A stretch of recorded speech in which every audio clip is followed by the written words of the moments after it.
बोलो श्री गुरुदेव भगवान की। ओम जय गुरुदेवम जय गुरुदेव।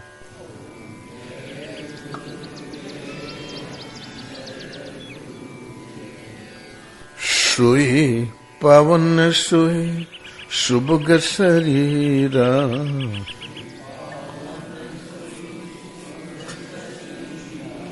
जो तन पाई भजिए रघुवीरा।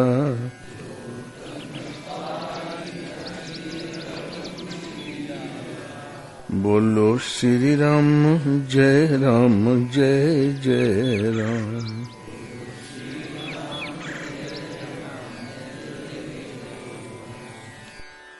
ब्रह्मानंदम परम सुखदम केवलम ज्ञानमूर्तिम द्वन्द्वातीतं गगन सदृशं तत्त्वमस्यादि लक्ष्यम्। एकं नित्यं विमलमचलम् सर्वधि साक्षीभूतं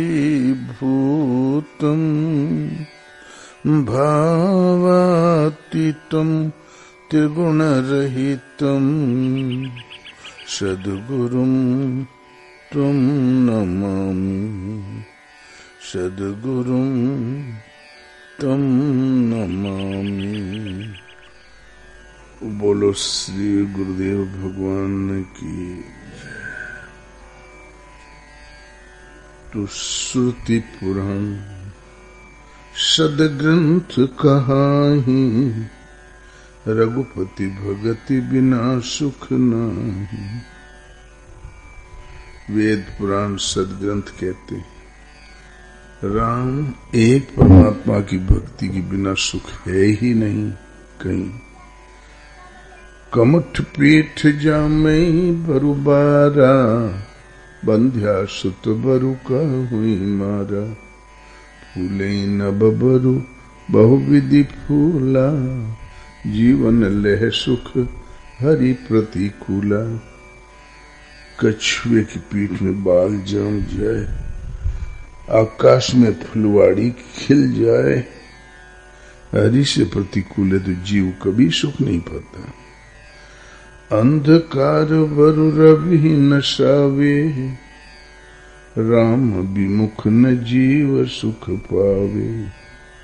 अंधकार भले सूर्य को नष्ट कर दे, राम से विमुख है जीव कभी सुख नहीं पाता। तो बारी मथे घृत हो ये बरु, सिकताते बरु तेल। और विनु हरि भजनन भवतरिये, ये सिद्धांत अपेल। पानी मथने से भले घी निकल आए, बालू पेरने से भले ही तेल निकल आए, यह संभव कदाचित संभव हो जाए। हरि से विमुख है तो जीव कभी सुख पाता ही नहीं। तो भजन एक हरि का, एक परमात्मा का, यही आपके अनादिकाल से संपूर्ण महापुरुष शास्त्र उल्लेख है।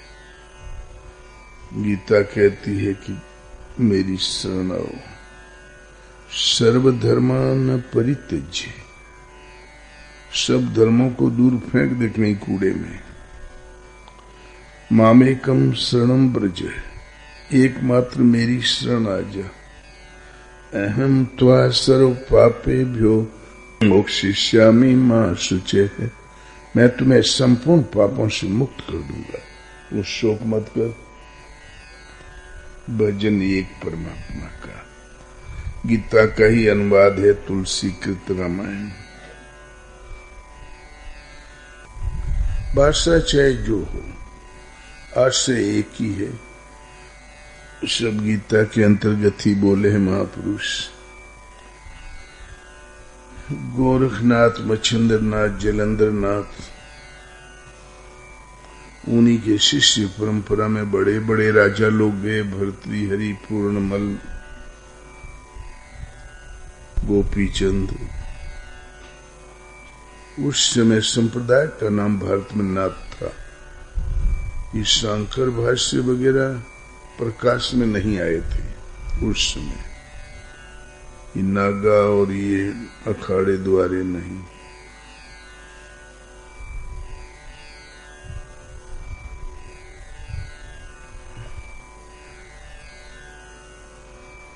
मत्स्येंद्रनाथ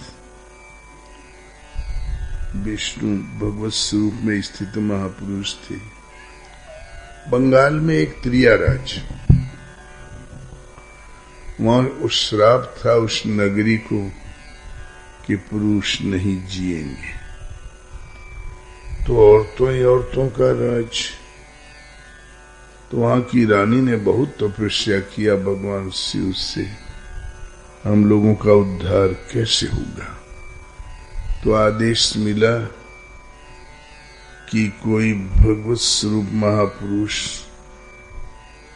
से तुम ब्याह कर लो, उसका लड़का उद्धार करेगा। अब रानी को क्या पता कहाँ भगवत स्वरूप महापुरुष है। लगी हनुमान जी की आराधना करने। हनुमान जी ने कहा देखो मैं ढूंढता हूं।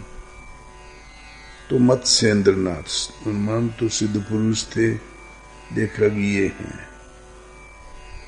उनसे कहा जाओ, त्रियाराज आपकी प्रतीक्षा कर रही है, उद्धार करके फिर चले आना और क्या। मत्स्यनाथ गए वहां, तो मार औरतें पहरा लगा रखा था, लेकिन मत्स्येंद्रनाथ के ऊपर कोई प्रभाव नहीं पड़ा। उनके जादू टोनों का, मंत्र तंत्र का, उससे एक लड़का पैदा हुआ, मीननाथ। इधर नाथों की गद्दी में 9 नाथ थे, 9 नाथों की गद्दी लाइन से लगती थी, और तब फिर निर्णय होता था कि भजन कैसा चल रहा है, समाज कैसा चल रहा है, किसकी भजन चोटी पर है, कौन अध कुचला है।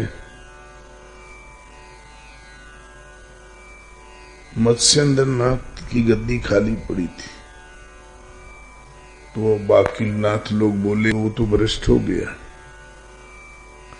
दूसरा नाथ चुनना पड़ेगा।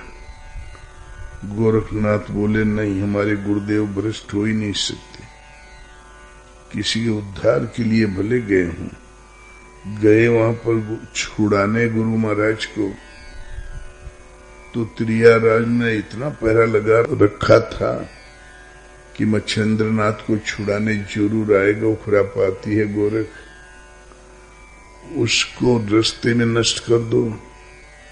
तो गोरखनाथ को लुभाने के लिए बड़ा जाल फैलाया, सबको काटते हुए आगे पहुंच गए।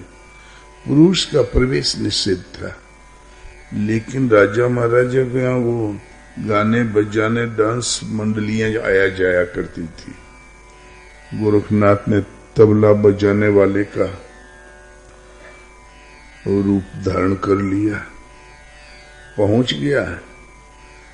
मत्स्येंद्रनाथ सिंहासन पर बैठे थे, रानियों बैठी थी, शुरू कर दिया, बस एक ही धुन बजा, चेत मच्छंदर गोरख आया, चेत मच्छंदर गोरख आया, चेत मच्छंदर गोरख आया। तो मच्छेंद्रनाथ ने कहा बंद करो बाजा, ये जो तबला बजाने वाले इसको बुलाओ। तो गोरखनाथ जाके चरणों में गिरे, गुरुदेव ये वेश बना के हमें आना पड़ा, अब चलो। वहां पर बड़ा अपमान है कि बोले वो नष्ट हो गया, ऐसा अपशब्द बोलते हैं, आप नष्ट तो हो ही नहीं सकते, किसी जीव का उद्धार करने आए हैं। लेकिन इतने दिन वो वहां रह चुके थे तो बहाना करने लगे, वो रानी, वो राज, वो लड़का मीननाथ।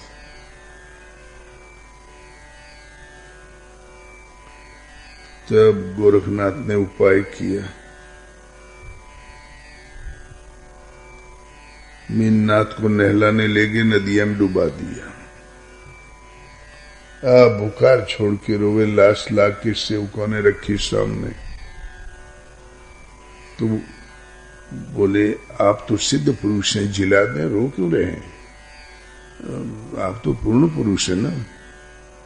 तो मच्छिंद्र नाथ बोले कि उठ अलख निरंजन, मेरे नाम से लड़का नहीं उठ रहा।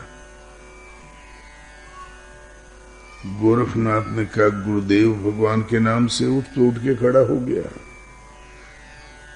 तब फिर चले पीछे पीछे। रानिया ने बहुत जाल फैला रखे थे, सब काटते हुए निकल आए। झोली की रक्षा करना।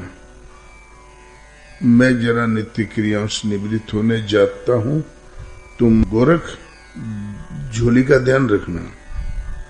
4-6 बार सुना झोली क्या है, खोल के देखा तो 10-12 ईंट की सिल्लियां रखी थी उसमें। बोले, ओ ये है झोली, इसका ख्याल रखना कह रहे हैं। उठा कुएं में फेंक दिया।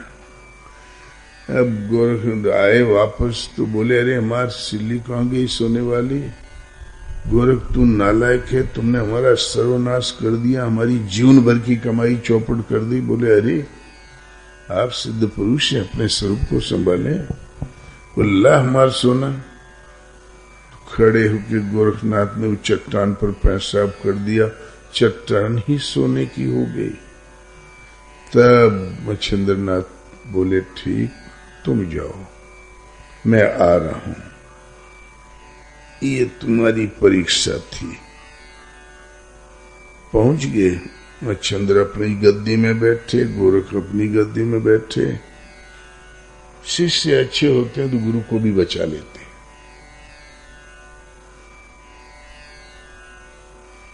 इन महापुरुषों के शिष्य गरीब अमीर सब थे, लेकिन 2-4 राजा बड़े काम के हुए। उनमें से एक चक्रवर्ती सम्राट भर्तृहरि,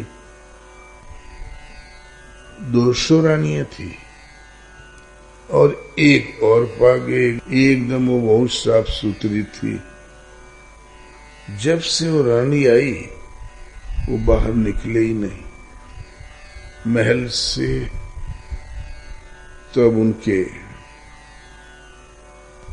सभागारों में कचड़ा पड़ गया, जितने आसन को टेबल कुर्सी पर गर्दा छा गया, सीमाओं पर विवाद छिड़ गया। जब राजा है ही नहीं, वो बाहर नहीं निकले। इतने में एक घटना घट गई।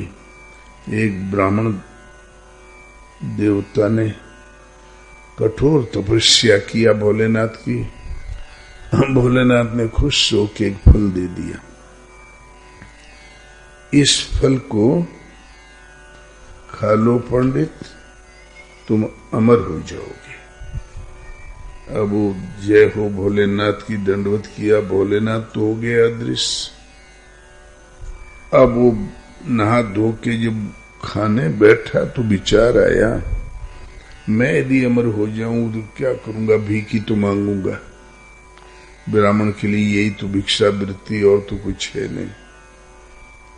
राजा धर्मात्मा यदि वो खा लेगा, अमर हो जाएगा, तो देश का कल्याण होगा। भर्तृहरि के पास गया और बोले, राजन इसको खा ले, आप अमर हो जाएंगे।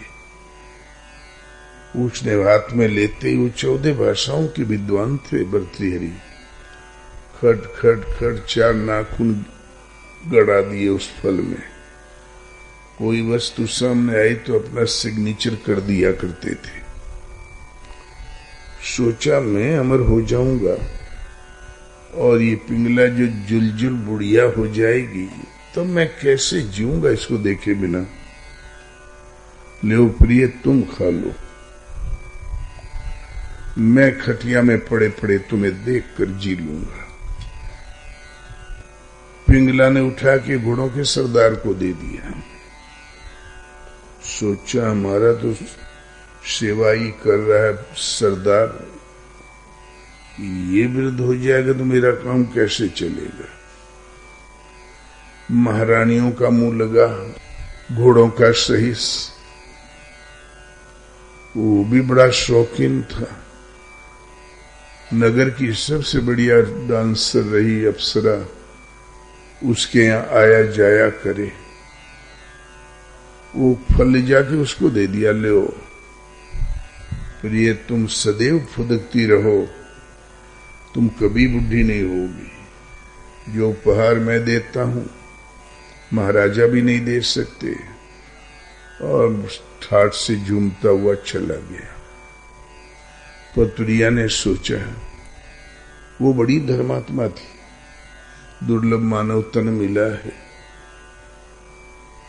और एक क्षुद्र पेट पोषण के लिए दिन भर ताता दिनना ताता छैया ताता दिनना, ये कोई जिंदगी है?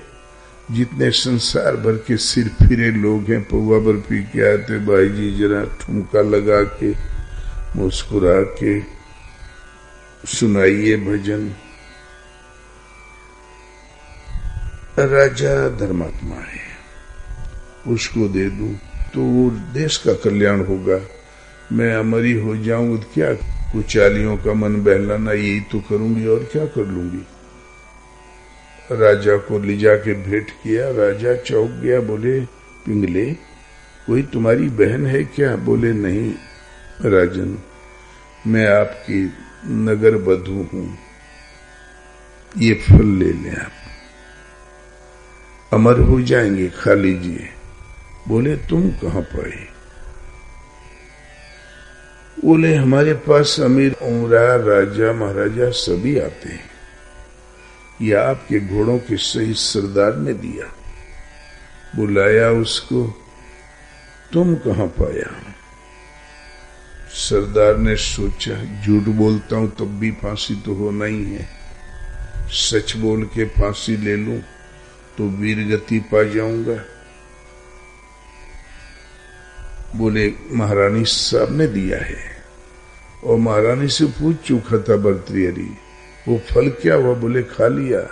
देख नहीं रहे हो 2 दिन से चेहरे में चमक आ गई, थोड़ा पाउडर और छिड़क लिया हुई और कौन चमक आई रही है। भर्तृहरि को बहुत क्रोध आया, बड़ी घृणा पैदा हुई, जिसको देखे बिना वो जीना नहीं चाहते रहा। वही फाड़ खाने वाली बाघिन की तरह दिखाई पड़ने लगी। चढ़ा घोड़े पे निकल गया जंगल में, एक हिरण को मारा बाण, गिर पड़ा। गिरते गिरते हिरण ने कहा मार तो रहा है दुष्ट, किसी संत को देना, वो इसकी छाला बिछाएंगे, भजन करेंगे तो मेरा भी कल्याण होगा। भर्तृहरि ने उस लाश को लाद लिया मृगे की और बढ़ा आगे जंगल में ढूंढने लगा। संत की कुटीर, जंगल में ही रहते थे संत, आज भी जंगल ही में रहते हैं। गोरखनाथ की कुटिया मिल गई। सौभाग्य से ले जाकर लाश पटक दिया कुटिया के ठीक सामने। आप परिसर में गोरखनाथ बिगड़े, कौन है तू? सिर फिरा, संतों की कुटिया में लाश गिराता है। बोले महाराज बहुत दया लगती हो तो जिंदा कर दो। गोरखनाथ ने देखा उसको, अभी गर्मी थी उसमें, विभूति दोने से निकाला, ऊपर छिड़क दिया, मुंह खोल के मुंह में डाल दिया, वो तिल मिला के उठा और झाड़ी की आड़ में चला गया। तब भर्तृहरि ने सोचा रे तू महापुरुष है, सादर साष्टांग दंडवत किया। बोले भगवान मुझे शरण में रख लें, मैं जन्म भर आपकी सेवा करूंगा, आदेश का पालन करूंगा, भजन करूंगा। बोले पहले बता तू है कौन? बोले यहाँ का महाराजा भर्तृहरि। बोले अरे अभी एक नई रानी आई है, तब से 4-6 महीने से तू महल से बाहर नहीं निकला, नीचे नहीं उतरा, वही है तू? बोले हाँ मैं वही हूं। कहाँ गया तुम्हारा वो प्रेम? तो बताया वो अमर फल वाली घटना। बोले ऐसी ऐसी घटना घट गई। बोले ओ ऐसा हो गया, तुम जरूर साधु हो जाओ, ले पहन कपड़ा, कानों में डाल दिया फाड़ के कुंडल, कमर में बांध दिया बेल्ट और नाथों वाला, खप्पर हाथों में पकड़ा दिया, जाओ उस देवी से भिक्षा मांग कर लाओ।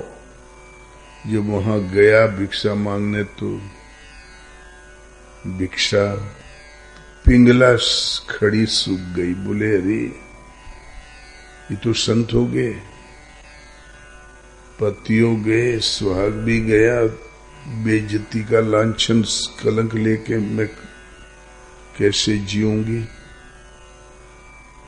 मांगा भिक्षा, पीछे वालों ने गाना बना लिया, भिक्षा दे दे मैया पिंगला योगी करे पुकार, मैया पिंगला।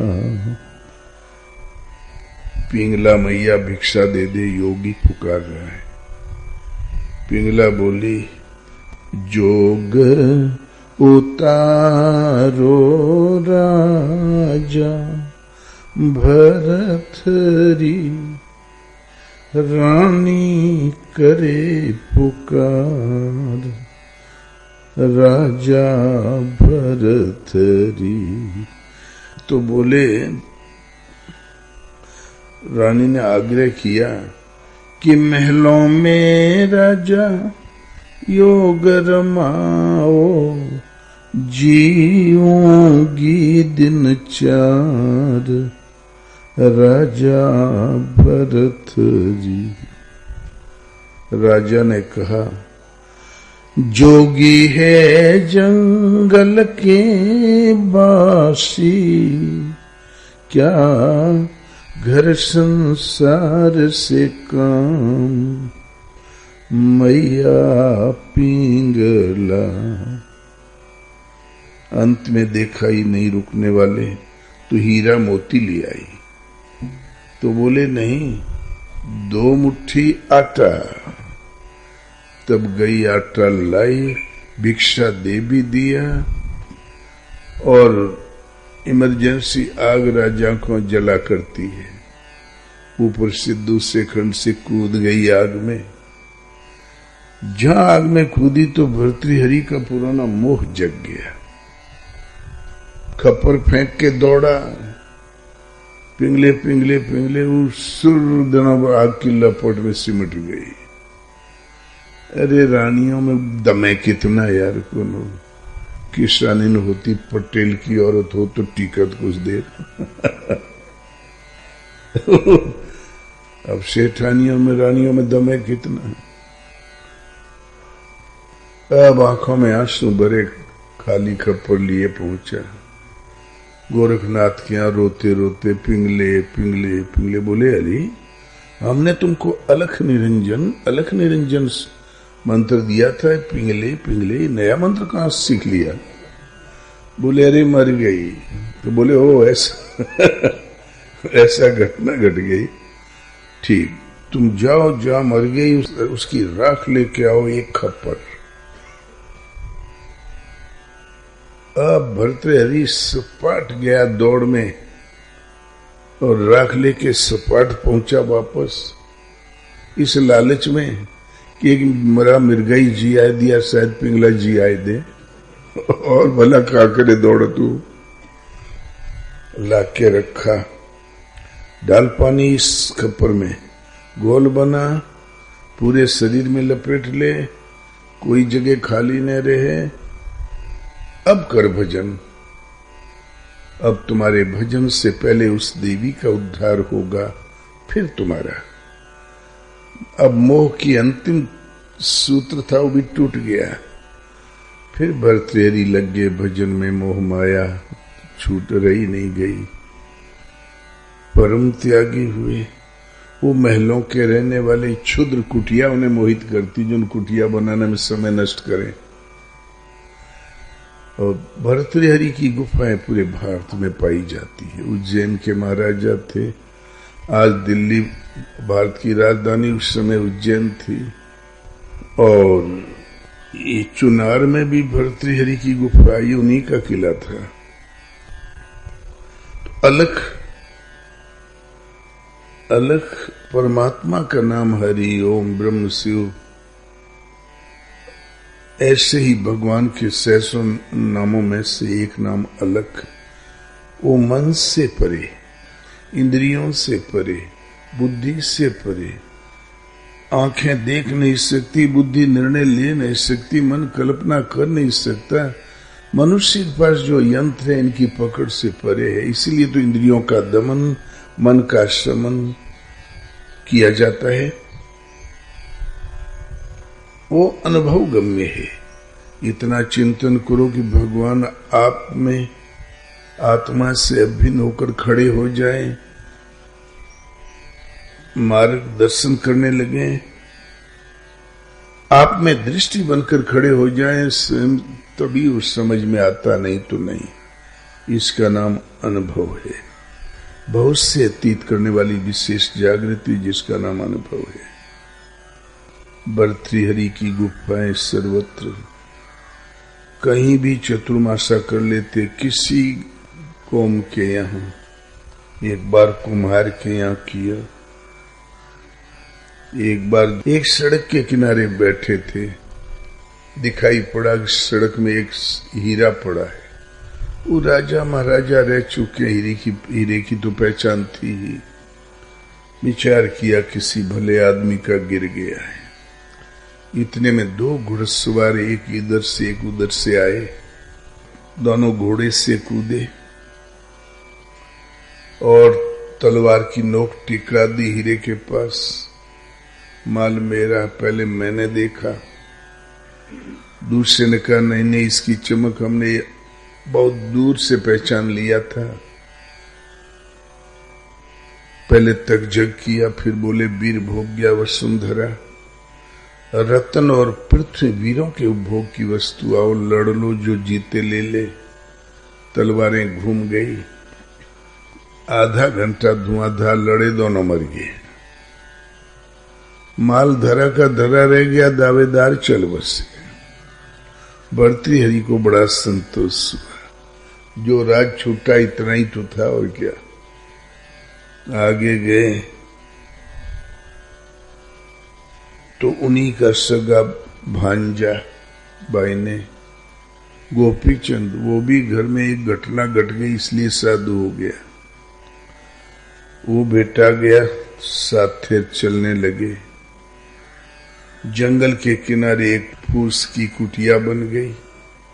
भर्तृहरि उसमें रहे, गोपी चंद चट्टान पर रहा करे। घोर जंगल,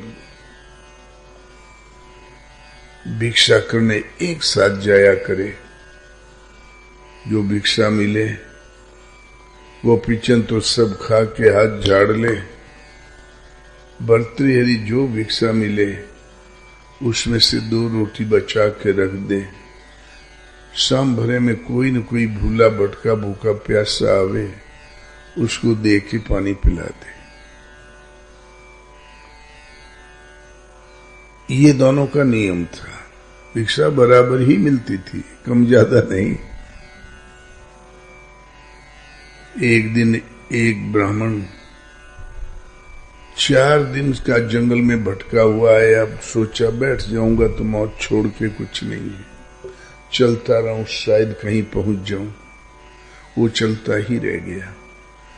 इतने में गोपीचंद पर दृष्टि पड़ी। बोले अरे महाराज, प्राण संकट में है, अब तब लगा है, कृपया थोड़ा पानी पिला दे, कुछ खाने को दे।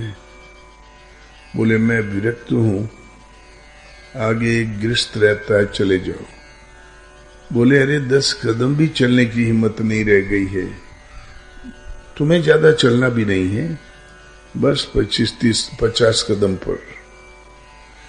अब मरता क्या न करता, पंडित ने सहस बटोरा और आगे बढ़ा तो भर्तृहरि की निगाह पड़ गई।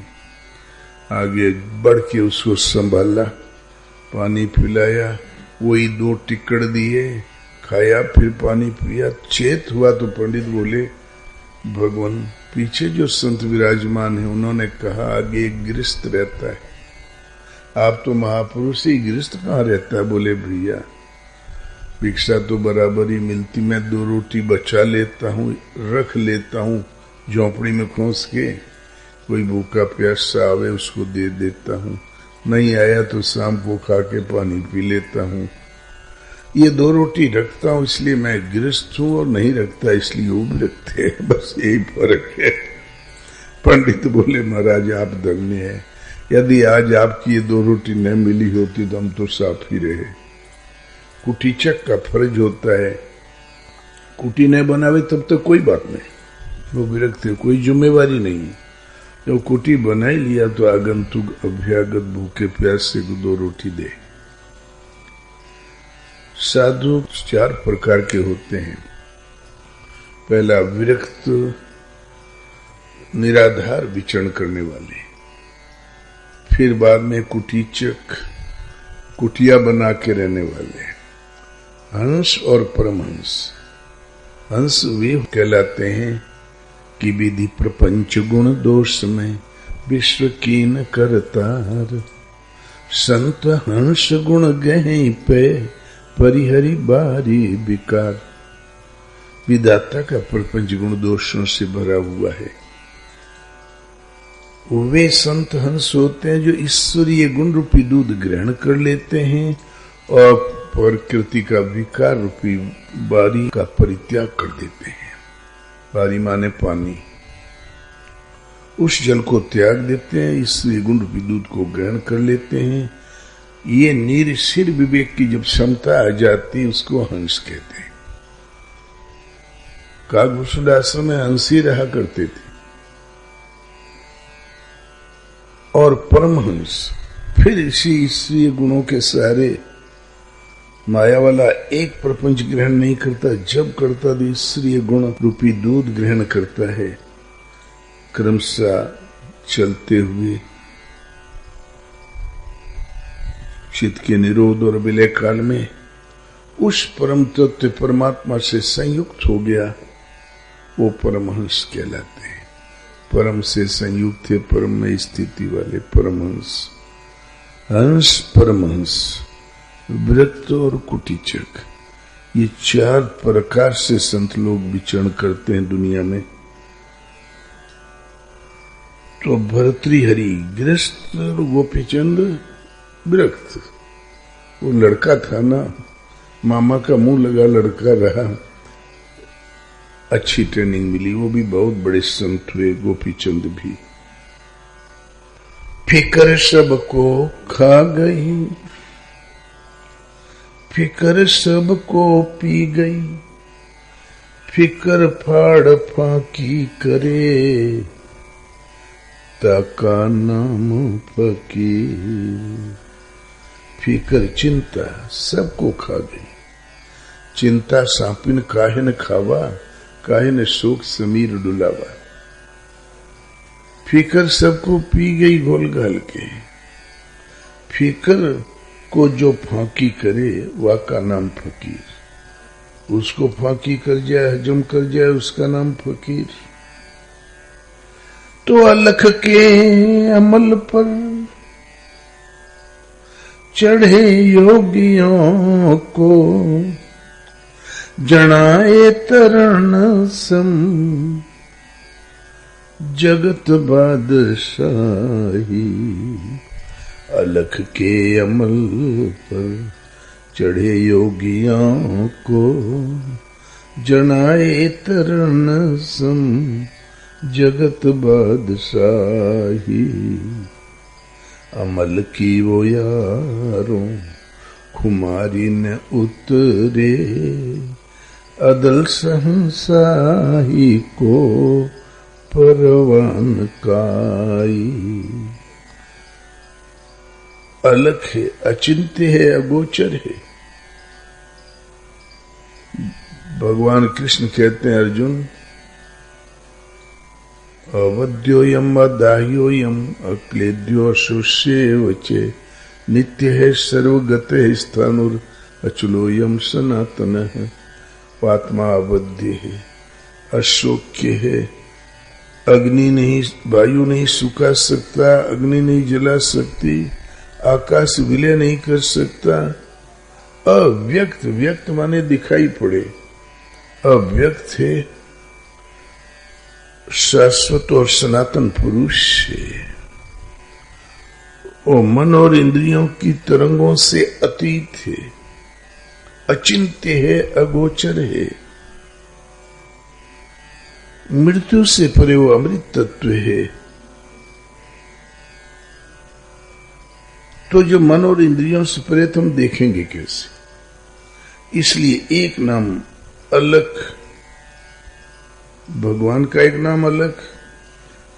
तो अलख के अमल पर अलख निरंजन, अविनाशी का नशा जिसको हो गया, अमल माने नशा,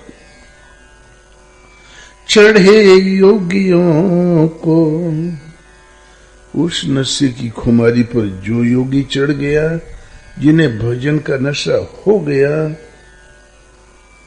उनको दुनिया कैसी दिखाई देती।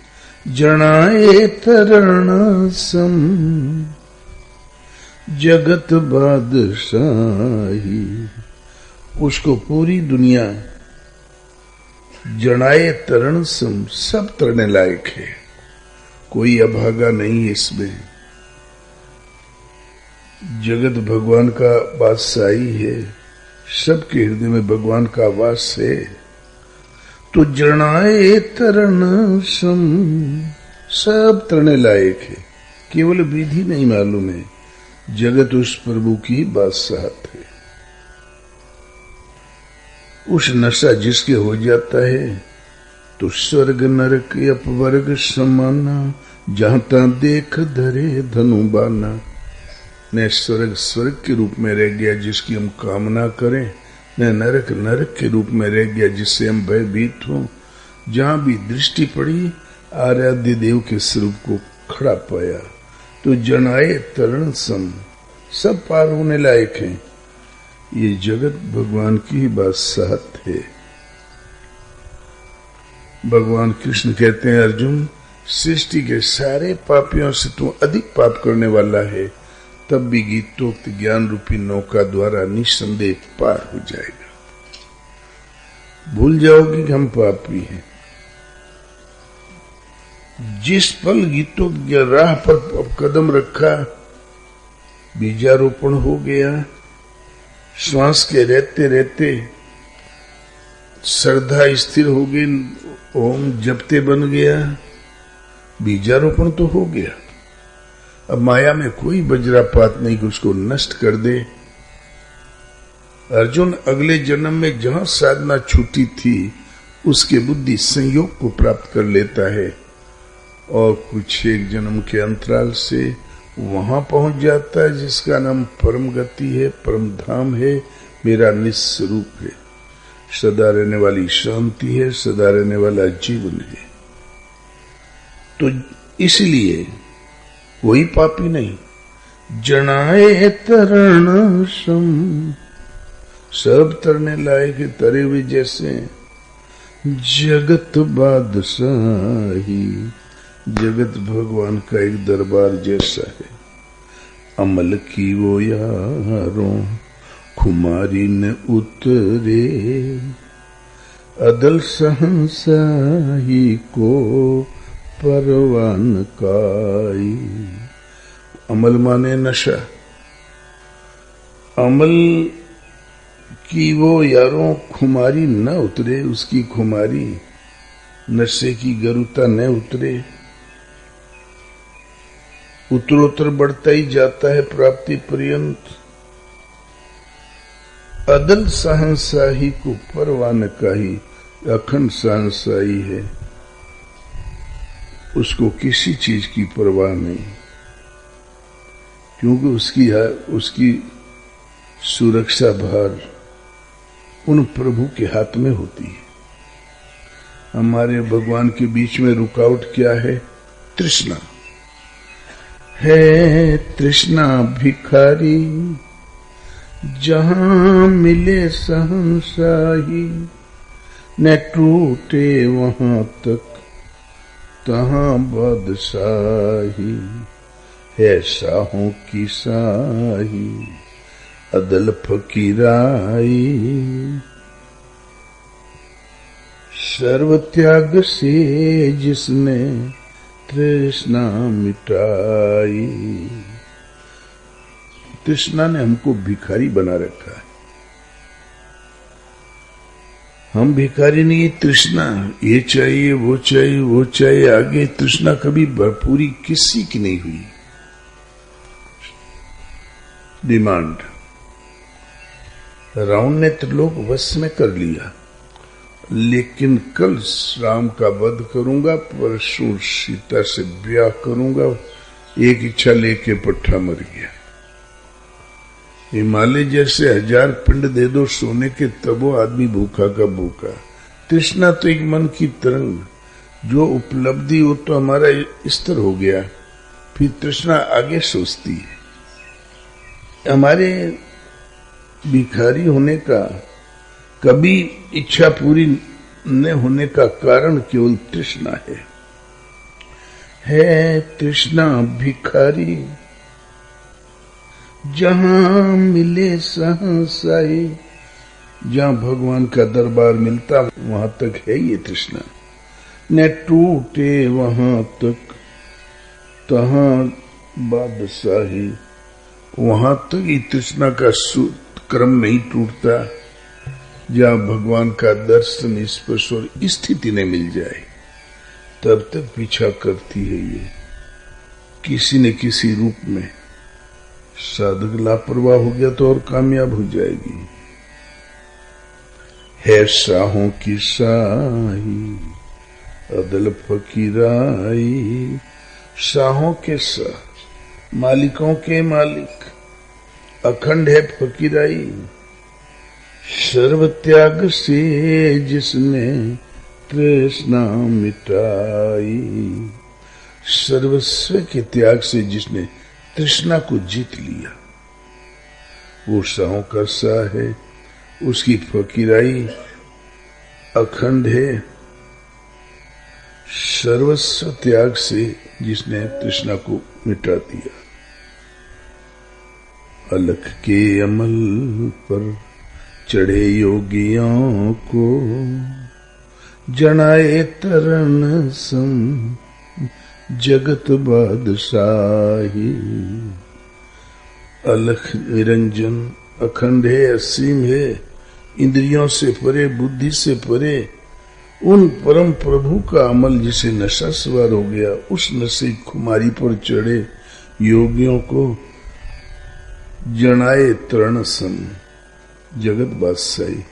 सब जगत में जहां भी दृष्टि पड़ी, सब तरने लायक है, कोई अभागा नहीं। उन महापुरुषों की दृष्टि में सब अधिकारी हैं। जगत भगवान का एक बादशाहत है। जिसने तृष्णा को जीत लिया, उसकी रहनी कैसी, उसकी उस महापुरुष का स्वरूप कैसा होता है। दरबार कदम पर है झुकती, खलक सारी आई और झुके रावराना बेतुल बादशाही। उसके चरणों में झुकती है खलक सारी आई। खलक माने दुनिया, सारी दुनिया उनके चरणों में झुकती है। ऐसा नहीं कि रावराना छूट जाए, झुके रावराना बेतुल बादशाही। राव राणा भी वहां झुकते हैं। ये बेतोल बादशाह थे, मापतोल से ऊपर है। जगत जहागीरी है, फिक्र जिसने खाई। फना के मुकामों से आशा उठाई। उसके लिए जगत, पूरा संसार एक जागीरी है। जिसने फिक्र को खा लिया, फिक्र जिसने खाई।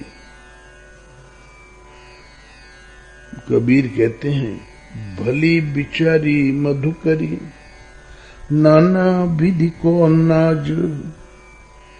नाना प्रकार का अनाज काहू का दावा नहीं, बड़ा देश बड़ा राज्य, किसी का दावा है ही नहीं।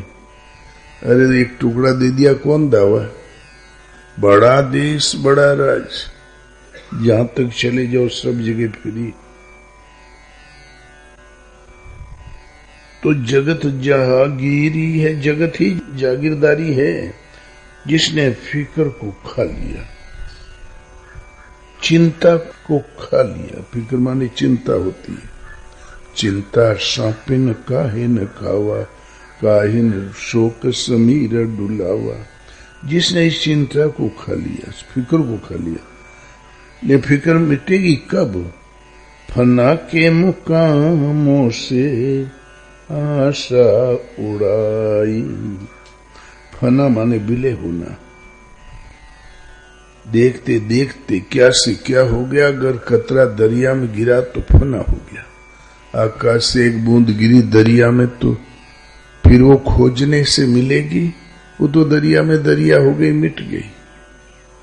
ऐसे ही भजन करते करते देखते देखते क्या से क्या हो गया। अगर खुद ही गुम हुई तो खुदा हो गया। खुद ही माया ही बीच में रुकावट थी। जब वो गुम हो गई तो खुदा वो शेष भगवान का स्वरूप ही तो बच रहा। इसका नाम है फना, माने में हम मिट जाएं, भगवान रह जाएं, दर्शन स्पर्श और प्रवेश पा जाएं। पहले ही फिक्र आशा मिटती ही नहीं। फना के मुकामों से आशा उठाई। फना के मकान पर जहां पहुंचा तो आशा सदा के लिए मिट जाती है। आस करे कौन, चिंता करे कौन, वो तो उसे मिल गया। अर्जुन, इस कर्म को किए बिना न सृष्टि में कोई पाया है पूर्व में, न भविष्य में कोई प्राप्त कर सकेगा। किंतु कर्मों के परिणाम में आत्मा विदित है, आत्म तृप्त है और आत्मा स्थित है। उस पुरुष के लिए किंचित भी कर्तव्य शेष नहीं। प्राप्त होने योग्य वस्तु अप्राप्त नहीं है। अब कर्म करने से न लाभ है न छोड़ने से कोई क्षति है। कर्म करेगा, कर्म माने आराधना चिंतन करेगा भी तो सुनेगा कौन? जब आगे कोई भगवान नाम की सत्ता है ही, बची ही नहीं। फिर भी ये महापुरुष लोकहित के लिए कर्म में भली प्रकार बरतते हैं। सृष्टि का नियम है, महापुरुष जो प्रमाण कर जाता है, पीछे की पीढ़ियां उसी का अनुसरण किया करती है। पहले एक आत्मतृप्त आत्मस्थित महापुरुष की रहनी का चित्रण किया, फिर उनसे समानता करते हुए अपना परिचय दिया। अर्जुन, मुझे भी प्राप्त होने योग्य वस्तु किंचित भी अप्राप्त नहीं है। अब कर्म करने से मुझे लाभ है, न छोड़ने से कोई क्षति है। मैं भी लोक हित के लिए भली प्रकार कर्म में बरतता हूँ। यदि सावधान होकर न बरतूं, समाज बरतने लग जाएगी, समाज वर्ण संकर हो जाएगी, समाज भ्रष्ट हो जाएगी और मैं इस प्रजा का हनन करने वाला, मारने वाला बनूं, हत्यारा बनूं। तो आत्मा को परमात्मा पद से भटकाना हत्या। इस आत्मा का शुद्ध वर्ण है परमात्मा। परमात्मा पथ में अगर से तो अपने वर्ण की ओर, अपने स्वरूप की ओर गति चलने वाला है। उसमें भ्रम पैदा हो गया, प्रकृति के नश्वर कलेवरों में भटक गया। वो वर्ण संकर, स्त्रियों के दूषित होने से वर्ण संकर दूष सुना गया था। लेकिन गीतोक्त वर्ण संकर वो स्वरूप में स्थित महापुरुष, आत्म तृप्त आत्म स्थित महापुरुष भली प्रकार स्वयं कर्म करते हुए न बरताए कराए तो समाज वर्ण संकर हो जाएगी। मैं न करूं, समाज वर्ण संकर हो जाएगी। क्यों? आत्मा का शुद्ध वर्ण परमात्मा। अंशा तू सुवर्ण वर्ण, हल्की तेरी चाल, एक कला के बिछुड़े बिकल फिरे बेहाल। इसलिए फना जो विलय हो गया, आत्मदर्शन स्पर्श और प्रवेश स्थिति मिल गई, हम खो गए, इसका नाम फना। जगत जहागीरी है, फिक्र जिसने खाई, जिसको फिक्र को मिटा दिया। ले फिक्र कब मिटेगी? जब तुम दर्शन स्पर्श और प्रवेश पा जाओगे। फना के मुकामों से आशा उठाई, उस मकान पर आशा पिंड छोड़ती है। फिर यहां भी दुनिया में तुम बेदाग हो, भगवान के वहां भी वही स्वरूप रहेगा। इधर बादशाही और उधर बादशाही, मिटे खौफ यारों फिरे मुफलिसाही। यहां भी बादशाह तुम्हारी स्वामी पुना विद्यमान, भगवान के यहां भी तुम्हारा स्वामी पुना धाम विद्यमान, वहां भी वही रहोगे। खौफ माने भय, आवागमन का भय सदा के लिए मिट जाएगा। मिटे खौफ यारों, कब? जब फिरे मुफलिसाही, जब भगवान आदेश दे दे तुम हमारे हो, तुम्हारा ये स्वरूप है, तब। ने आना न जाना मिट्टी झंझटाई, फकीरी है ऐसी अदल सहनसाई। फिर ने आना माने जन्म लेना, जाना माने मरना। जन्म मृत्यु का फंद कट जाएगा। ने आना न जाना मिट्टी झंझटाई, सारी झंझट दूर, आवागमन की झंझट दूर मिट गई। फकीरी है ऐसी अदल सहनसाही।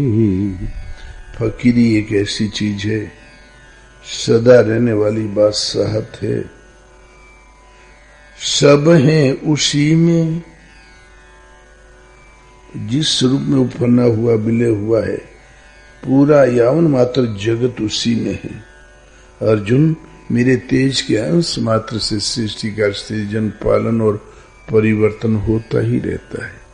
तो सब है उसी में और वो है सभी में, नजर एक बिन नहीं दूजे समाई। एक नजर, एक दृष्टि के आए बिना द्वैत कभी समाप्त नहीं होता।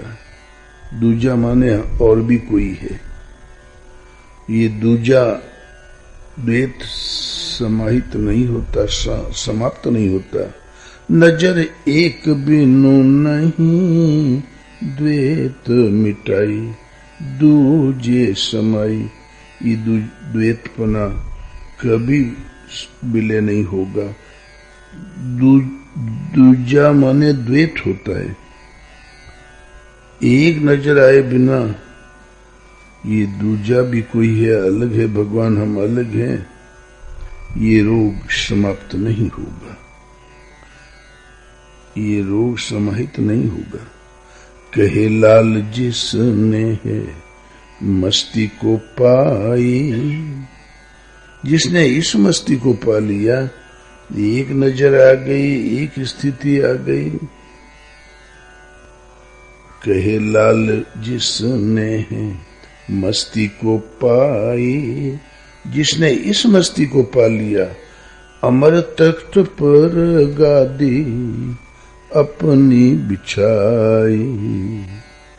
जो अजर अमर है, शाश्वत है, सनातन है, उस तख्त पर अपनी गद्दी बिछा ली उसने, वहां उसको स्थान मिल गया।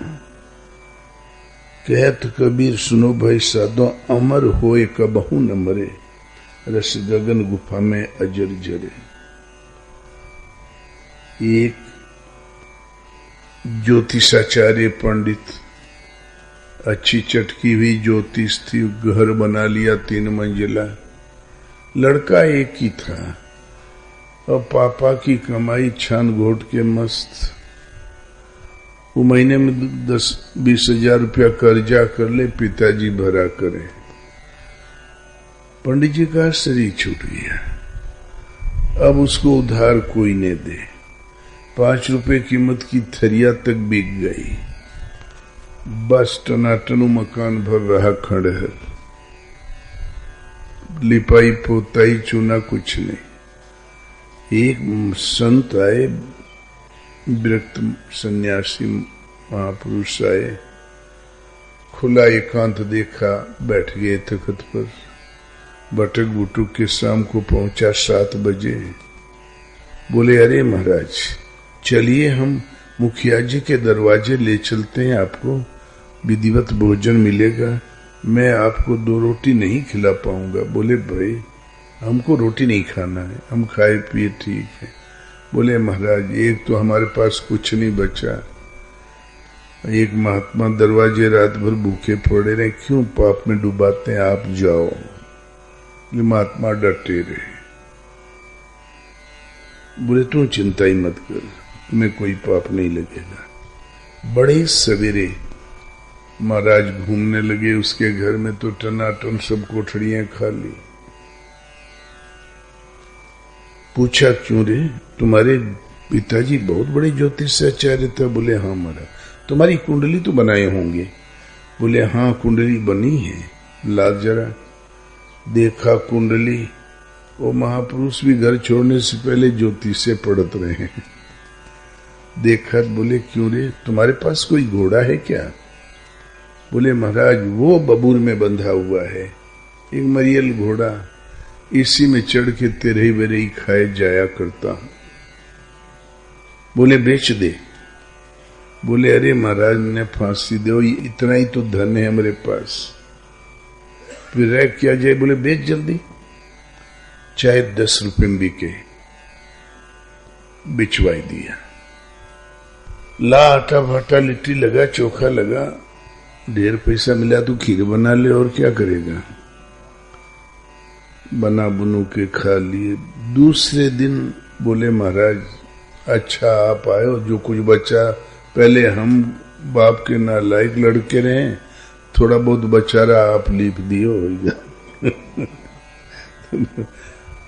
दूसरे दिन लड़का बोले अरे महाराज वहां एक घोड़ा और बंधा है। बोले अच्छा एक और बंधा है, उसको भी बेच दे, चाहे 2 रुपए का बिके।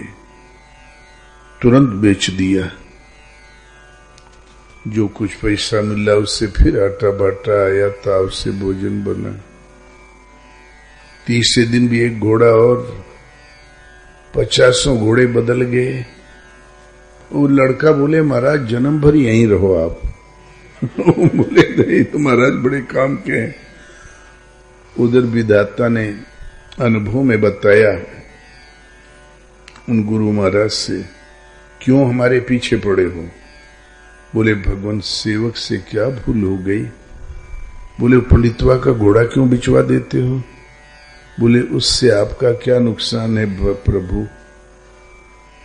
बोले उसके कर्म में केवल एक घोड़ा भर लिखा है। बोले जय हो विधाता की वाणी, अमर रहे अजर रहे। आप घोड़ा भर दिए रहो, हमने कब कहा उसे लखपति बनाई दे। सोचा बाबा जी अब नहीं पिंड छोड़ेंगे। उस दिन से पंडित को भी सब बांटे बांटे लगा, बुद्धि सुधर गई। अब ज्योतिषाचार्य का बेटा रहा, कुछ तो गणम तुम जानता ही रहा, ज्योतिष शुरू कर दिया। दशा बदल गई। तो संत दर्श जिम पातक टरही, श्रद्धा तब निशि ससी अपहरही।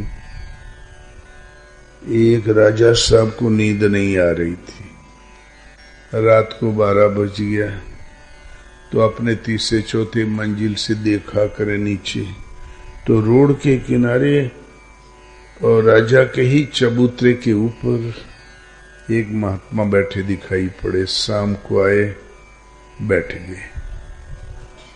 कुछ देर में राजा ने देखा कि वो विभूति बिछा रहे हैं, बिछा के लेट गए। फिर उठ के देखा तो 4 बजे भजन में बैठे थे और राजा को चिंता के मारे नाक में दम, कहीं विवाद छिड़ गया था, कहीं कुछ था। कहीं कुछ सेनापति मंत्री आवारागर्दी कर रहे थे, उसको नींद नहीं आ रही थी। बड़े सवेरे बुलवाया, बोले कहिए महाराज आपकी रात आज कैसी बीती।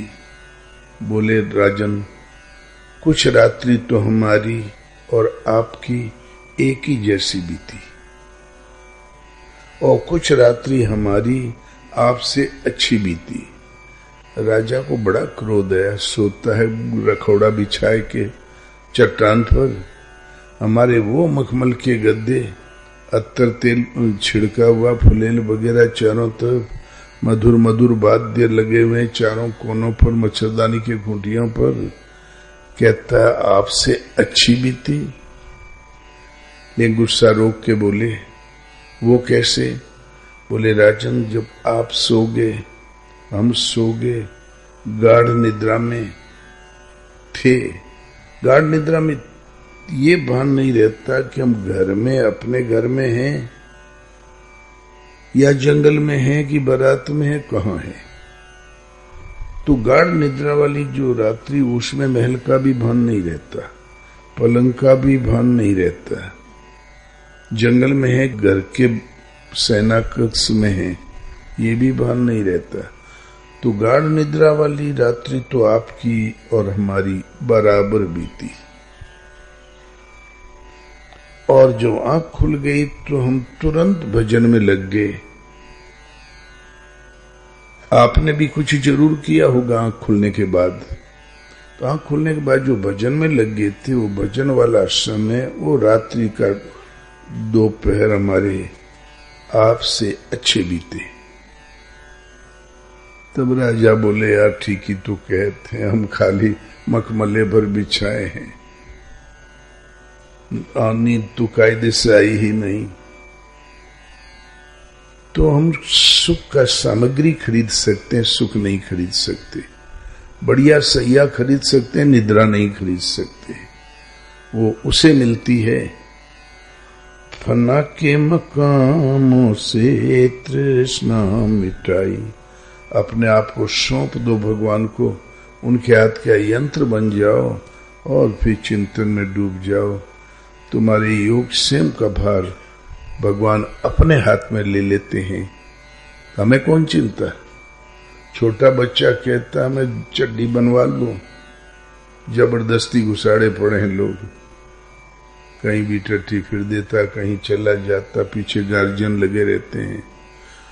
तो करहूं सदा तिनके रखवारी, जिम बालक राखें मैं तारी।